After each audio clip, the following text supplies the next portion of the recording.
Another beautiful day, another blessed day in South Florida.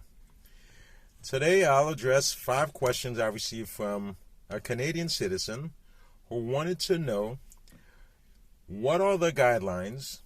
She asked 5 questions and I'll address these 5 questions. Question number 1. What are the guidelines for a non-U.S. citizen to purchase a home in the U.S.? The answer is very simple. In the United States, there are no guidelines. Anyone from anywhere around the world can purchase a home in the United States. That answers that question. Question number 2. Are the taxes higher for non-U.S. citizens? In other words, are the taxes higher for foreigners? So from this point forward, we'll refer to them as foreign investors. So the answer is no. The taxes are the same for anyone who buys in the U.S., particularly in South Florida. In Florida, we're talking about in Florida. In Florida, when a person purchases a home in Florida, there are 2 taxes you're likely to pay. That is, if you are buying with a loan. If you're taking out a mortgage loan, you will pay 2 taxes. Number 1, you'll pay the taxes on the note. That is, the tax on the note for getting the loan will be 35 cents for every $100 that you borrow. So that is the tax on the note. And also, if the person is taking a mortgage loan, they also will pay what's called intangible tax on the new loan. If it's a new loan, you'll pay intangible tax, and that is 0.002 on every $100 that you borrow.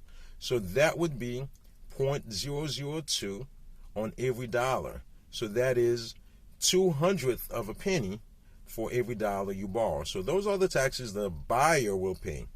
And the seller has to pay what we call tax on the deed. Florida has 67 counties. Of the 67 counties, person will have to pay taxes on all of them except for one. So this is anywhere else other than Miami-Dade. The person will pay 70 cents for every $100 of value. 70 cents for every $100 of value. And if it's in Miami-Dade, they'll pay 60 cents on every $100 of value. Again, anywhere else but Miami-Dade, 70 cents. Miami-Dade, 60 cents. Question number 3. Are there any specific taxes for foreigners? The answer is not exactly. So no, there aren't any specific taxes for foreigners. However, there's a law. This applies throughout the U.S. There's a law that's we call it FIRPTA, which is Foreign Investor in Real Estate Property or Real Property Act. Foreign Investor in Real Property Act, FIRPTA. What does FIRPTA require? FIRPTA requires, so when a foreigner or foreign investor is buying a property in the U.S., meaning the person is not a U.S. citizen, they're not a U.S. resident, so they're coming from outside the U.S. to buy a property in the U.S., the law requires the seller to inform, to advise, to disclose, to let the foreign investor know that when he or she sells that property, and if he or she makes a profit, a proceed on that property, they'll have to pay, that's what we call capital gains. So they'll have to pay capital gains tax. And therefore, when they are selling the property, the buyer must withhold 15% of the proceed to pay taxes on behalf of that foreign investor, because the foreign investor will not have to file income tax with the IRS. So therefore, the buyer who is buying the property must withhold that tax. So you can say, in some regard, the tax capital gains applies to anybody. If you make money in the U.S., whether you are a U.S. resident or U.S. citizen, you must pay income tax. So capital gains, that would be income that is derived from an investment property, so therefore the person will have to pay taxes on that. Question number 4. The question was, should I buy a condo? Should she buy a condo or a single family home? Well, here I would say the answer depends. It depends on whether or not the person intends to use the property year-round, or whether the person just going to use the property as a vacation home where you're only using it, let's say, 3 months or 6 months out of the year. So it depends. If you are buying the property and you intend to use it year-round, meaning you're going to become a U.S. resident, then by all means you do buy. It doesn't matter what you buy, whether you buy a condo or a a single-family home.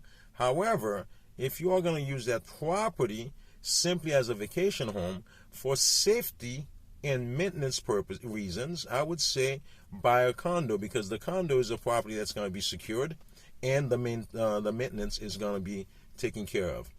But if you're buying a single-family home, you can imagine if you're away for a long period of time, not only the maintenance of the property, but also the security, the safety aspect of it.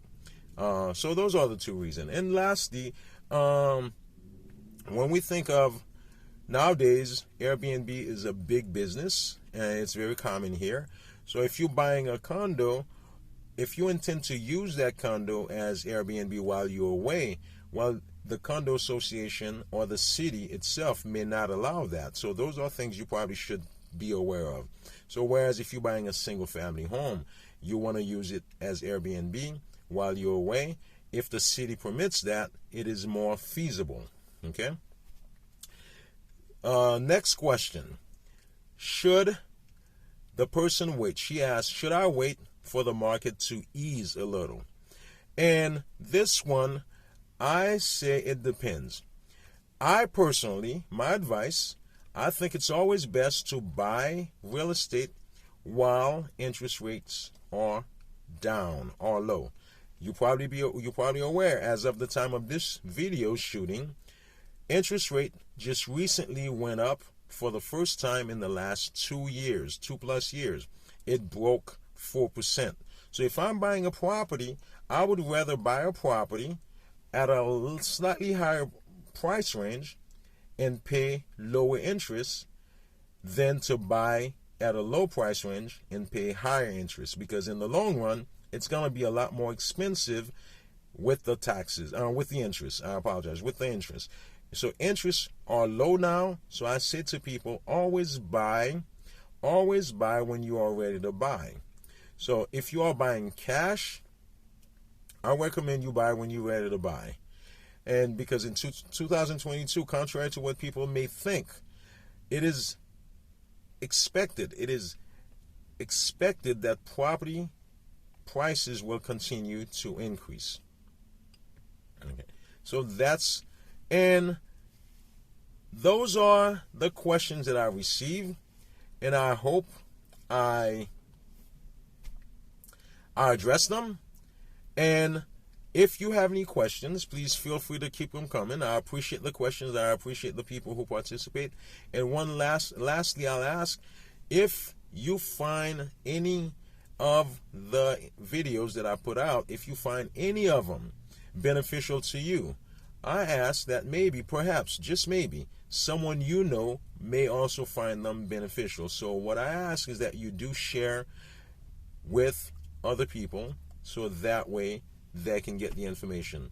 Well, that being said, I'm going to run. Thank you, and have a blessed and wonderful, productive day.